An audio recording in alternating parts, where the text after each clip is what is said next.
Jadi, Assalamualaikum warahmatullahi wabarakatuh. Perkenalkan, nama saya Kumaran Eka Nasrullah, NIM G0023 092. Saya dari kelompok B3. Di sini saya akan menjelaskan tentang tugas laporan dari anatomi. Itu soal yang pertama. Jadi, suatu hari Patrick pergi ke dokter dan dia terasa penisnya itu tidak bisa ereksi dan ejakulasi. Jadi untuk soal yang pertama itu jelaskan mekanisme ereksi dan ejakulasi, lalu juga jelaskan kelenjar-kelenjar yang bekerja pada proses ereksi dan ejakulasi serta fungsi kelenjarnya juga. Jadi di sini saya akan menjelaskan tentang mekanisme ereksi terlebih dahulu. Jadi yang pertama itu ereksi ereksi itu diinervasi oleh saraf parasimpatis dari segmen sakralis 2 sampai sakralis 4. Jadi dia akan diproses pada jalur supraspinal di area preoptik medular dan di hipotalamus juga di hipokampus yang merupakan pusat integrasi dari fungsi seksual dan ereksi. Impuls dari sistem saraf pusat yaitu tahu hipotalamus dan hipokampus ini dibawa ke efektor melalui serabut parasimpatis segmen sakral 2 sampai 4 tadi udah dijelasin.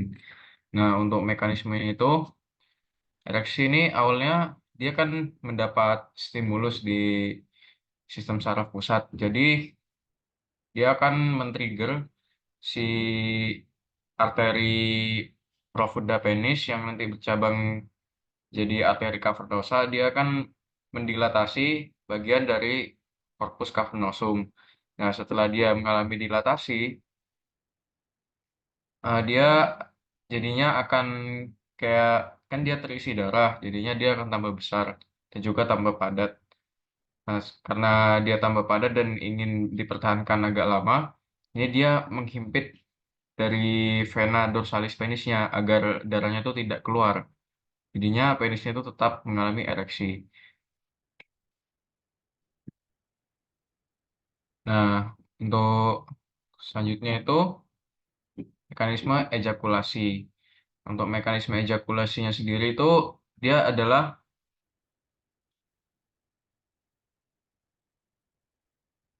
fungsi saraf simpatis. Nah, untuk yang ereksi tadi kan parasimpatis, sedangkan untuk yang ejakulasi ini dia simpatis. Emisi dan ejakulasi ini adalah puncak kegiatan seks laki-laki atau ketika rangsang seks menjadi amat kuat, pusat refleks dari medula spinalis itu mulai melepas impuls simpatis yang meninggalkan medula spinalis pada segmen torakal 12 sampai dengan lumbal 2. Nah, dia berjalan ke organ genital melalui plexus hypogastricus dan plexus saraf simpatis pelvis atau splanchnici pelvici untuk mengawali emisi, yaitu awal dari ejakulasi. Nah, untuk emisi sendiri itu dimulai dengan kontraksi dari vas deferens. Nah, ini kontraksi dari vas deferens dan ampula yang menyebabkan keluarnya sperma itu yang dihasilkan dari testis ini ke ke dalam uretra interna, yaitu di sini. Dia lewat ductus ejaculatorius. Jadi setelah itu kontraksi lapisan otot di kelenjar prostat ini dia akan diikuti oleh kontraksi dari vesicula seminalis juga yang akan menyemprotkan cairan prostat dan cairan seminalis ke dalam uretra juga. Nah, cairan yang disemprotkan ini kebanyakan adalah sekret yang berfungsi untuk membantu si spermanya itu biasanya kalau dari vesicula seminalis itu eh, ada inositol, juga ada prostaglandin, juga ada nitrat. Ya, contohnya itu berfungsi untuk 70% menutrisi dari spermanya itu dan juga membantu sperma itu biar bisa jalan gitu, biar bisa berenang di daerah vagina nanti. Lalu selanjutnya, semua cairan ini akan bercampur di uretra interna dengan mukus yang telah disekresi oleh kelenjar bulboretra. Nah, di sekresi kelenjar bulboretra ini dia sekresinya bersifat basah karena untuk menghilangkan kondisi asam di vagina nanti. Jadi itu ada asam fosfatase dan ya asam fosfatase yang bersifat alkalis. Jadi proses ini berlangsung terus sampai disebut dengan emisi. Pengisian uretra interna ini nanti akan diisi dengan semen. Nah, dia akan mengeluarkan sinyal sensoris yang dihantarkan melalui nervus pudendus ke regio sakral medula spinalis yang menimbulkan rasa penuh yang mendadak di organ genitalia interna. Selain itu, sinyal sensoris ini akan makin merangsang kontraksi ritmis organ genitalia interna yang menyebabkan kontraksi otot-otot ischiocavernosus dan juga bulbocavernosus yang menekan dasar jaringan erektil penis. Jadi keadaan ini menyebabkan peningkatan tekanan yang ritmis dan bergelombang di kedua jaringan erektil penis dan di ductus genital serta uretra. Lalu proses akhirnya itu disebut dengan ejakulasi. Setelah mengalami peningkatan tekanan di kedua jaringan erektil, dia akan mengalami ejakulasi. Sementara kontraksi ritmis otot pelvis dan bahkan kontraksi beberapa otot penyangga itu menyebabkan gerakan mendorong dari pelvis dan penis. Ini kayak ada yang mengeden gitu. Yang juga membantu mendorong semen ke bagian dalam vagina. Dan bahkan mungkin sedikit ke dalam serviks. Agar si spermanya itu langsung masuk ke uterus. Jadi seluruh periode emisi dan ejakulasi ini disebut dengan orgasme biasanya. Lalu pada akhir proses tersebut, gairah seksnya itu sudah menghilang setelah ejakulasi. Jadi hampir sepenuhnya dalam waktu 1 sampai 2 menit biasanya itu ereksinya juga menghilang dan biasanya si apa itu si corpus cavernosanya biasanya di arteri helicinanya itu akan mengalami vasokonstriksi. Nah ini dia akan mengalami fase flasid.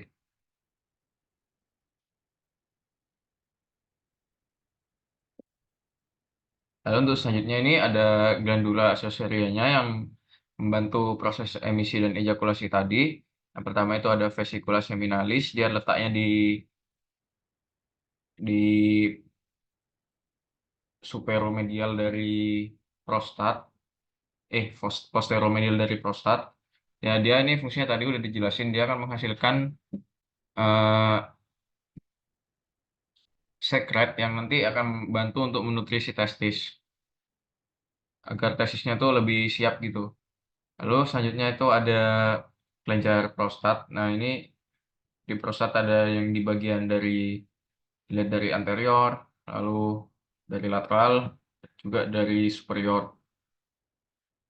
Nah, untuk yang di prostat ini, dia juga menghasilkan sekret untuk membantu testis.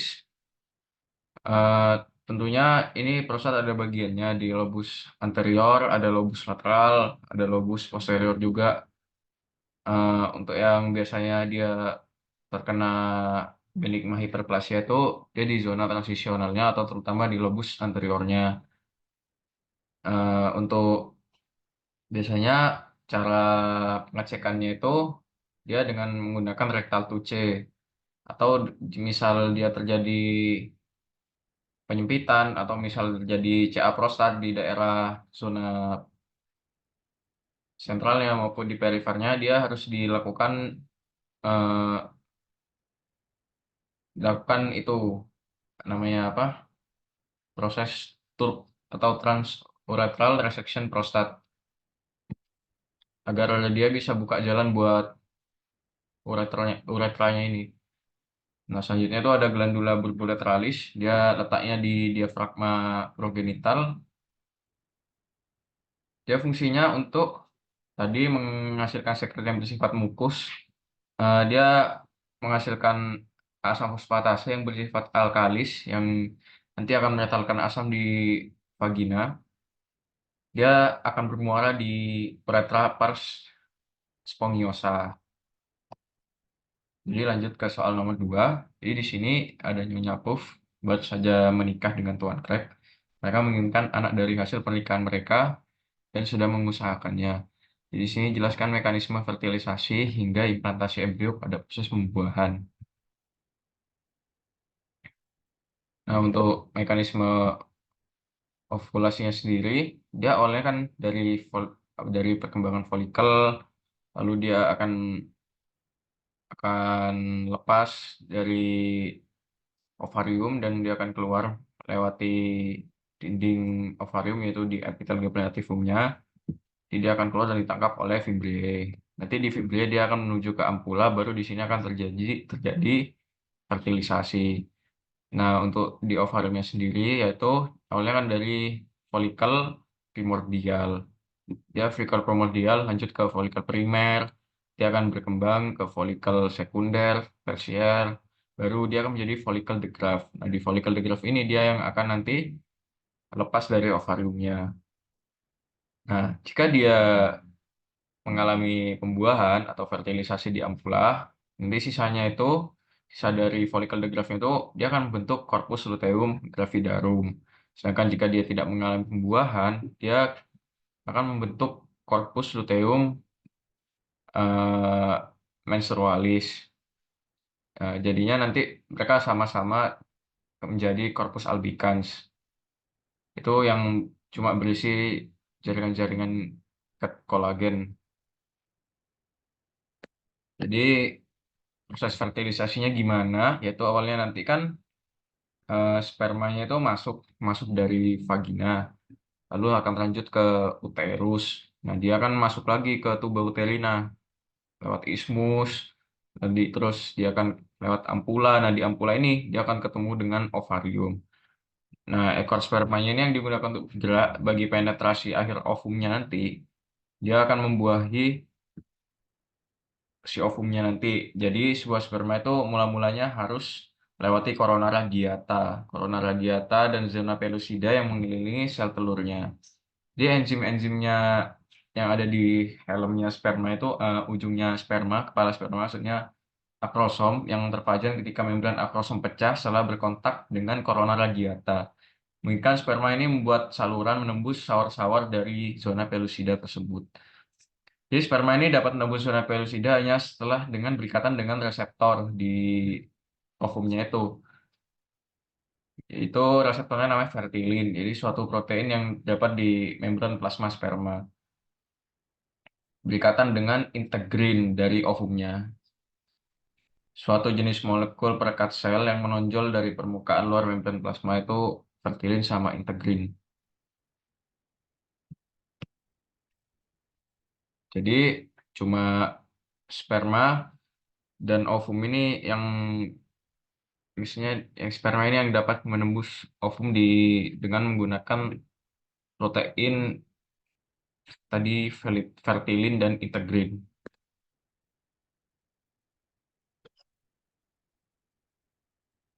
Jadi nanti kepala sperma yang menyatu tersebut secara perlahan itu dia bakal tertarik ke dalam sitoplasmanya ovum oleh suatu kerucut yang tumbuh dan membungkusnya.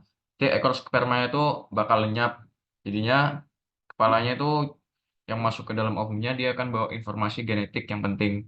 Jadi bukti-bukti terakhir menunjukkan bahwa sperma mengeluarkan nitrat oksida setelah berhasil masuk seluruhnya ke dalam sitoplasma sel telur. Nitrat oksida ini mendorong pelepasan Ca yang tersimpan dalam sel telur atau dalam ovum. Pelepasan Ca intrasel ini memicu pembelahan meiosis akhir atau oosit sekunder. Dalam 1 jam biasanya nukleus spermanya ini dan nukleus ovumnya ini akan menyatu. Dia akan menyatu berkat adanya kompleks molekul yang diberikan oleh sperma yang memungkinkan kromosom dari pria dan wanitanya itu menyatu. Selain menyumbang separuh dari kromosom, yang sekarang dinamai zigot, sperma pemenang ini atau sperma yang berhasil masuk ini akan mengakibatkan enzim-enzim ovum yang esensial bagi perkembangan awal, mengaktifkan enzim-enzim ovum yang spesial bagi perkembangan awal. Lalu dia akan nanti setelah mengalami proses tersebut, dia akan turun ke uterus. Nah, setelah turun di uterus ini dia tadi yang maksudnya yang sperma yang masuk ke dalam ovumnya itu lalu mengaktifkan enzim-enzim, dia akan jadi morula. Nah, morulanya ini masuk ke dalam uterus. Uterusnya ini akan mengapung bebas di dalam rongga uterus selama mungkin sekitar 3 sampai 4 hari. Lalu dia akan hidup dari sekret dari endometriumnya dan terus membelah. Mungkin selama 6 sampai 7 hari nanti, dia janinnya akan berkembang dalam keadaan transit di tuba uterina dan mengapung di lumen uterus. Lapisan dalam uterus secara bersamaan kan dipersiapkan untuk implantasi di bawah pengaruh progesteron fase luteal. Nah, maksudnya pergeseran fase luteal ini, dia kan ada korpus luteum yang sudah masuk fase luteal. Dia kan didukung oleh hormon LH, lalu nanti dia akan mensekresi hormon progesteron untuk endokrin. Jadi selama waktu ini uterus berada dalam fase sekretorik atau fase progesional yang menyimpan glikogen dan mengalami peningkatan vaskularisasi.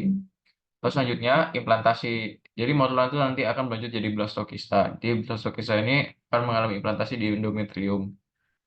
Jadi pada saat endometrium siap menerima implantasi, morula yang telah turun ke uterus nanti akan berpolifasi dan berdiferensiasi menjadi blastokista yang dapat melakukan implantasi.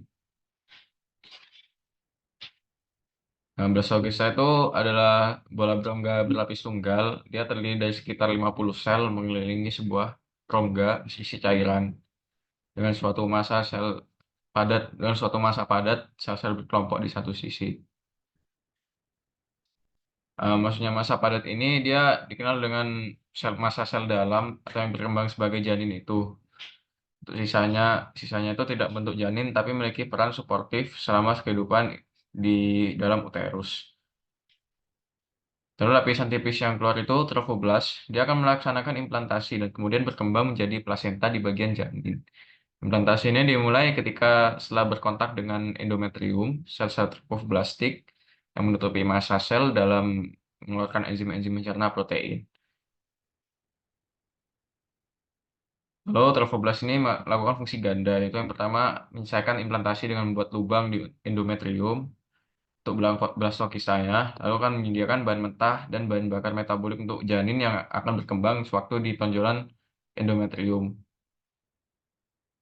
Lalu dinding sel trofoblast ini yang masuk ke endometrium dia akan luruh membentuk syncytium multinukleus yang akhirnya akan menjadi plasenta bagian janin.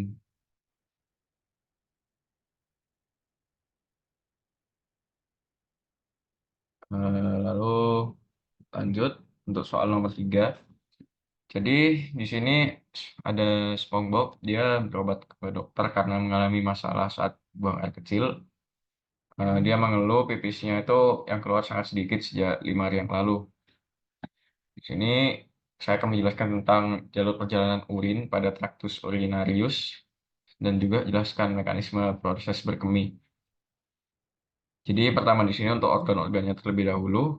Untuk uropoetika itu tentunya sistem uropoetika tentunya organ yang utama itu adalah ginjal. Ginjal, lalu ada ureter, ada vesika urinaria, baru ke uretra. Saya akan membahas yang ada di ginjal terlebih dahulu. Jadi untuk strukturnya ginjal itu pertama ada piramid ginjal, ada korteks ginjal, ada medula ginjal juga, ada pelvis. Nah, di sini di atas pelvis itu biasanya ada arteri dan vena renalis juga, lalu ada ureter. Nah, pertama untuk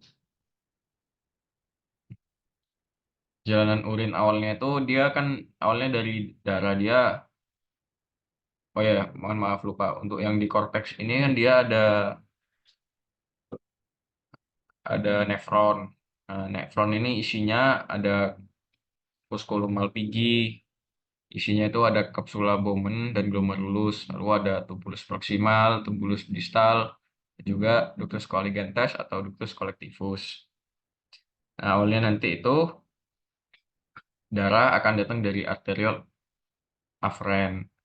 Dia akan masuk ke glomerulus, membawa eh, membawa ya darah isinya protein, eh, misal trombosit, eritrosit. Nah, dia akan masuk ke glomerulus, dia akan difiltrasi terlebih dahulu.